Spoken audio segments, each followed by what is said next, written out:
Valanchery Kavumpurath highway പാലത്തിന് താഴെ കഞ്ചാവ് ചെടി കണ്ടെത്തി. ഓപ്പറേഷൻ തണ്ടറിന്റെ ഭാഗമായി കുറ്റിപ്പുറം എക്സൈസ് റേഞ്ച് സംഘം നടത്തിയ പരിശോധനയിൽ കാവുംപുറത്ത് കഞ്ചാവ് ചെടി കണ്ടെടുത്തു. നാഷണൽ ഹൈവേ വയഡക്ട് പാലത്തിന്റെ 38-ാം നമ്പർ തൂണിനടുത്തായി സ്വയം മുളച്ചു വളർന്ന നിലയിലായിരുന്നു ചെടി. Kuttippuram excise range inspector A.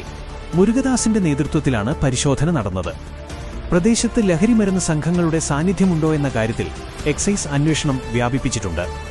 Excise സംഘത്തിൽ preventive officer P. Pramod, civil excise ഓഫീസർമാരായ Sudheesh K, Divya P, grade assistant excise inspector K. Ganesan എന്നിവരും പങ്കെടുത്തു.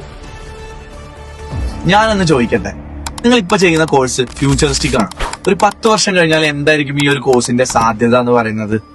2030 ആകുമ്പോഴേക്ക് ഏതാണ്ട് 70% ജോലികൾ AI ഏറ്റെടുക്കുമെന്നാണ് പറയുന്നത്. അങ്ങനെയെങ്കിൽ AI തന്നെ നല്ലൊരു ഡിഗ്രി കോഴ്സ് എടുക്കുന്നതല്ലേ നല്ലത്? അതുകൊണ്ട് ഇനിയും സമയം കളയേണ്ടതില്ല, പഠിക്കേണ്ടത് പഠിക്കാൻ. Join BCA AI and Data Science at Empire College of Science. Empire College of Science, Moondal, Kuttipuram, Malappuram.